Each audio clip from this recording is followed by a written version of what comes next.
We're driving it now. Get that. Yeah.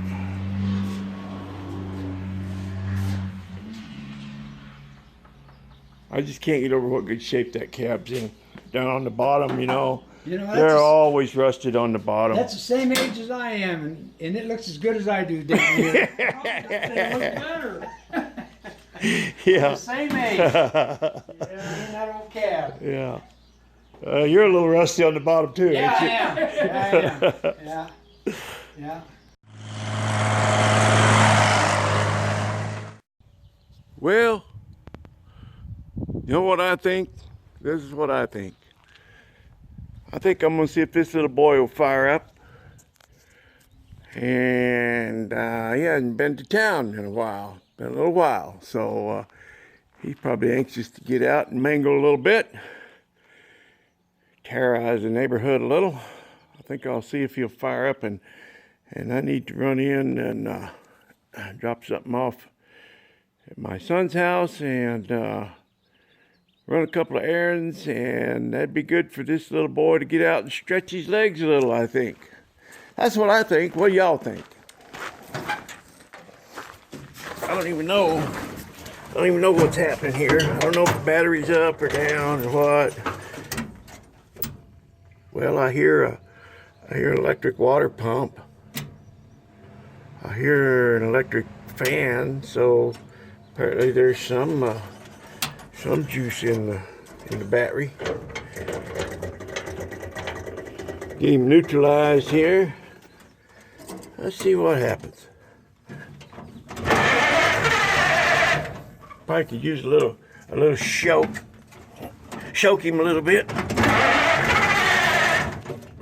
Can't do it. Don't have enough hands.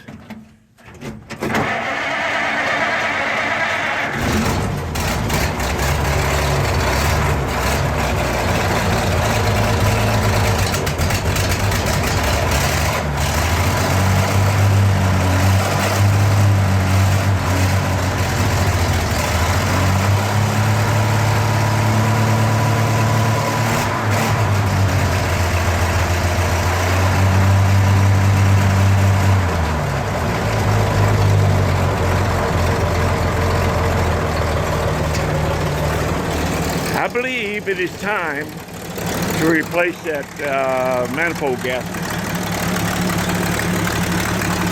I got some new ones in there. Poor old guy, I need to throw a set of rings in it too. Might just do that. Might just do that here pretty soon. Give it a little more compression. Might climb this hill a little better. This thing is so much fun. I have thoroughly enjoyed this little rig. I built this thing in 5 months. Been working on that one over there for 5.5 years. Coming up on 6. Still ain't done. Yeah, crank this little baby out in 5 months. And I think the next one's gonna crank out a little quicker too.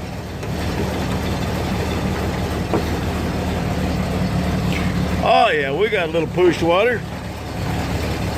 I need to throw some in when I get to town.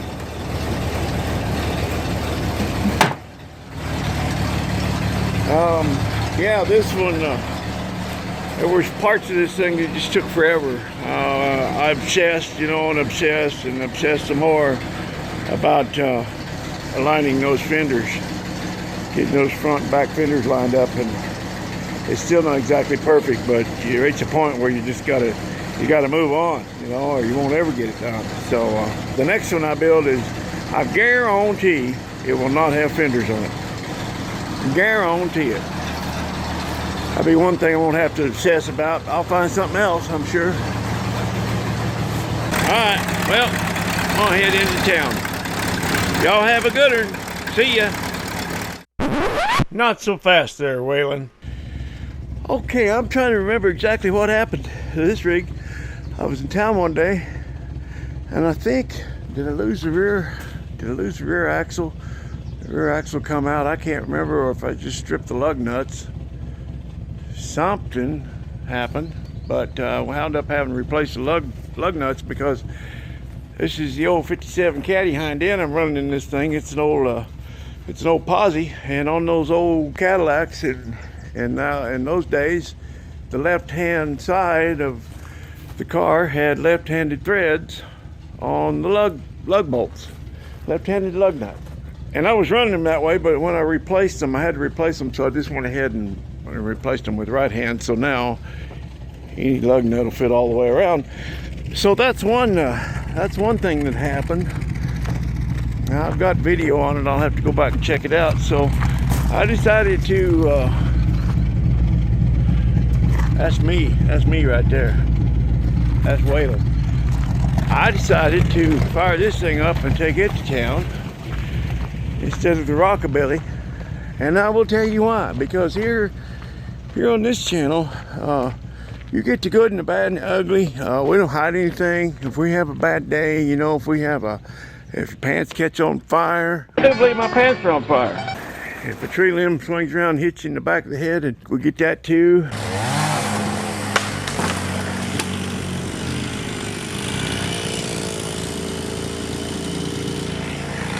We tell it all, just like it is right here. We don't hide nothing. So what's happening now is this morning, thing's been sitting out there all winter, and the clutch is stuck on it. The clutch is stuck to the flywheel. So I'm gonna have to investigate that. But I'm gonna wait till tomorrow because that's kind of a fun thing to do. And working on this thing is fun. And I got a surprise for y'all. I got somebody showing up. It's gonna, I think he would enjoy helping me find out what's going on with my clutch. So we're gonna save this till tomorrow. And in the meantime, I'm gonna go into town with the old Blue Diamond. And we'll see y'all soon. We'll catch you on the flip-flop.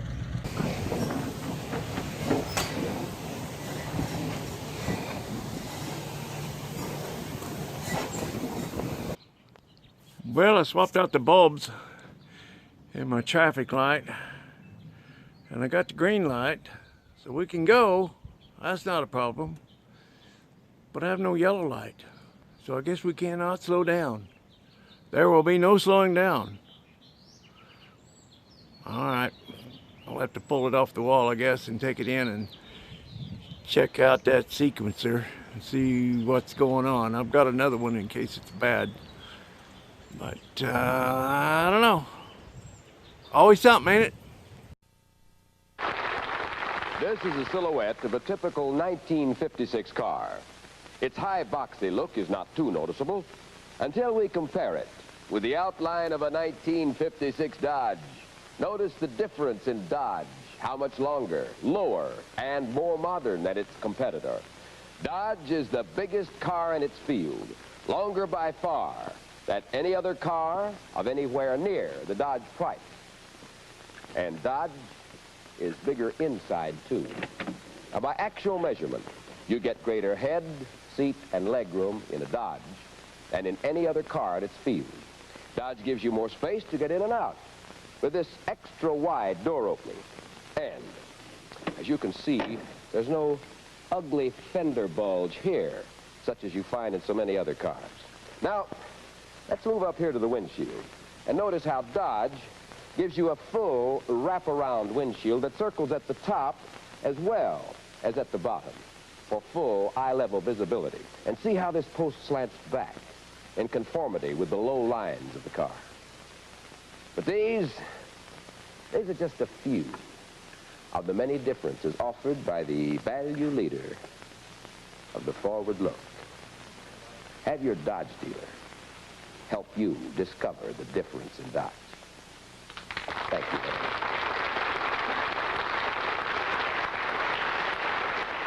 Thank you, Luke. Well, I remember now what it was happened to this thing. I romped on it. I was leaving the body shop downtown. I stopped in there to visit an old buddy. I was visiting a friend of mine that owns a local body shop, and as I was backing out into the street and got ready to leave, I kind of got on it. Well, when I did, I sheared all the lug bolts off on the left side. I didn't lose the axle. I thought the axle would come out, but I've had that happen too.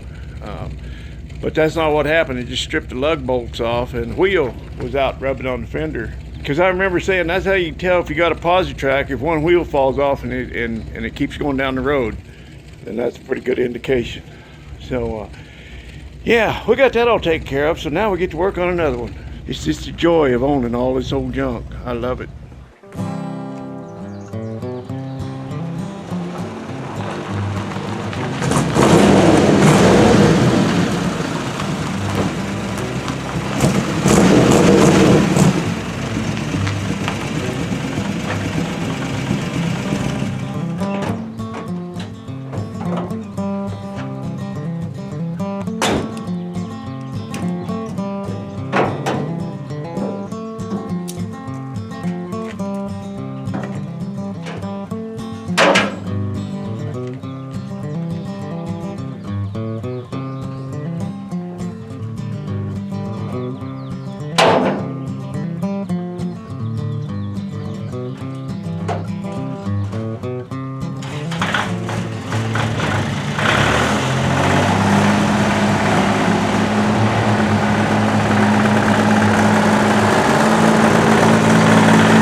Told you what, yesterday we finished up grafting season. Short season. We started a month late, we finished a month early. We worked one day short of 1 month, and I woke up this morning and felt like a fish out of water. I used to getting up at 5:30 and hitting her pretty hard all day, and of course I couldn't sleep in this morning. Tried, but now I woke up and had no place to go. But I'll get used to it pretty quick. All right, see you later. Appreciate you.